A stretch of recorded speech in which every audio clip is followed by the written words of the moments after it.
Hey hello সবাইকে। আজকে web development and earn মানির 5 নম্বর ভিডিও টিউটোরিয়ালটি করছি। 5 নম্বর ভিডিও টিউটোরিয়ালটিতে আমরা দেখবো হচ্ছে কিভাবে প্লাগইন ইনস্টল করতে হয় ওয়ার্ডপ্রেস ওয়েবসাইটে।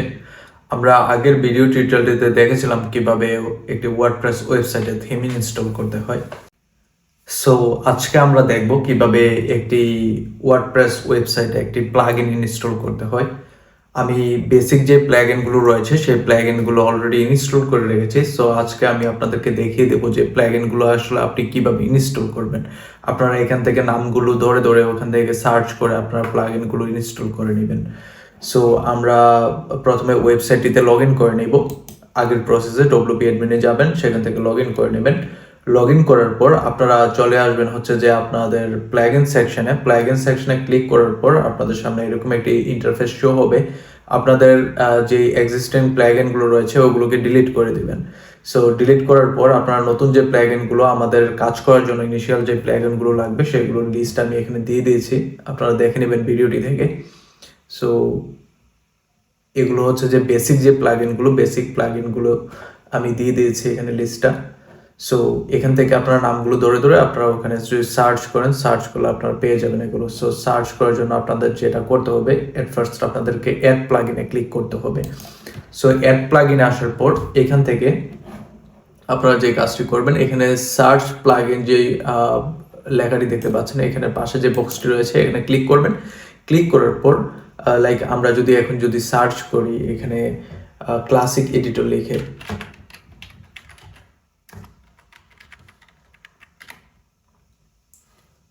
সো দেখুন যে ক্লাসিক এডিটর প্লাগইন যেটি আমরা অলরেডি ইনস্টল করে রেখেছি সেটি কিন্তু শো করছে এখানে। সো এটা আমরা অলরেডি ইনস্টল করে রেখেছি, অ্যাক্টিভেট করে রেখেছি। আমি এখানে যদি আরেকটা প্লাগইন ইনস্টল করে আপনাদেরকে দেখাই, তাহলে লাইক হচ্ছে লাইট স্পিড ক্যাশেটা আমরা ইনস্টল করতে পারি। এটা আপনারা ব্যবহার করতে পারেন যদি আপনার সাইটকে একটা ইনিশিয়াল আপনার যদি ক্যাশে ধরে রাখতে চান আপনার সাইটে, এটা ব্যবহার করতে পারেন। বাট এটা ব্যবহার করতে আমি সাজেস্ট করি না, কারণ হচ্ছে সামটাইমস আপনার যে ওয়েবসাইট আছে ওয়েবসাইটে হচ্ছে যে আপনার ব্রোকেন ইস্যু হয়ে যায়।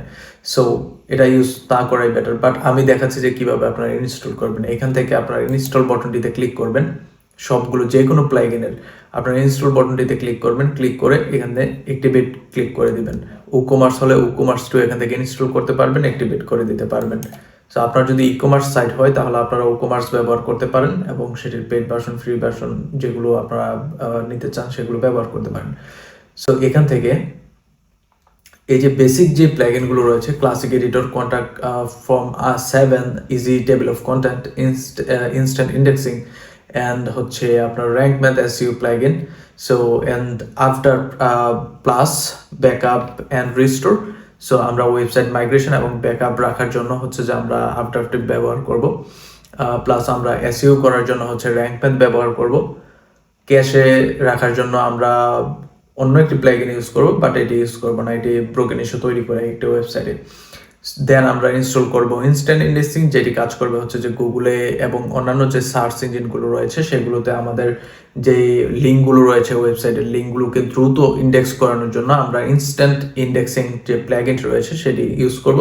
এবং এটিকে আমরা সেট আপ করবো গুগলের সাথে এবং হচ্ছে যে আপনার সাথে বিইং-এর যে ওয়েবমাস্টার আছে ওই বিইং-এর ওয়েবমাস্টার অ্যান্ড গুগলের ওয়েবমাস্টারের সাথে আমরা এটা লিঙ্ক করাবো। সো ওইটাও আমরা স্টেপ বাই স্টেপ প্রসেস সবগুলো দেখবো, সবগুলোই টেকনিক্যাল ম্যাটার। আমরা পরবর্তীতে যেগুলো দেখবো সেগুলো হচ্ছে যে আপনারা ভালো করে দেখতে হবে, বুঝতে হবে, এবং যদি কোনো স্টেপে ভুল করেন তাহলে আপনার প্রজেক্টটা হচ্ছে যে ক্যান্সেল করে আবার নতুন প্রজেক্ট ক্রিয়েট করতে হবে। সো আমরা দেন হচ্ছে যেই প্লাগইনটি রয়েছে ইজি টেবিল অফ কন্টেন্ট, এটি দিয়ে আমরা করব হচ্ছে যে আমাদের যে কন্টেন্টে যে যতগুলো হেডিং রয়েছে হেডিংগুলোকে আমরা একটা ব্রেকডাউন করব হচ্ছে যে একটা টেবিলের মধ্যে। সো এটা হচ্ছে যে ওই কাজটা সহযোগিতা করে এবং হচ্ছে আপনার এটা এসইওতে সহযোগিতা করে। সো দেন আমরা কন্ট্যাক্ট ফর্ম 7 যেই প্লাগইনটি রয়েছে সেটি আমরা ব্যবহার করব আমাদের কাস্টমাররা যেন যোগাযোগ করতে পারে আমাদের সাথে। লাইক কন্ট্যাক্ট আস নামে একটা পেজ থাকে আমাদের প্রত্যেকটা ওয়েবসাইটে, ওই কন্ট্যাক্ট আস পেজটা আমরা তৈরি করব কন্ট্যাক্ট ফর্ম 7 দিয়ে। সো দেন আমাদের যেটি রয়েছে ক্লাসিক এডিটর। ক্লাসিক এডিটরটিতে আমরা হচ্ছে যে খুব সহজে এবং অ্যাডভান্স ফিচারের সাথে আমরা হচ্ছে যে একটা আর্টিকেল পাবলিশ করতে পারি। সো আমরা ক্লাসিক এডিটরটি ব্যবহার করব। সো আজকের ভিডিওটি এ পর্যন্তই। পরবর্তী ভিডিওতে আমরা দেখব হচ্ছে যে কিভাবে আপনারা মিডিয়া আপলোড করবেন, পোস্ট ক্রিয়েট করবেন।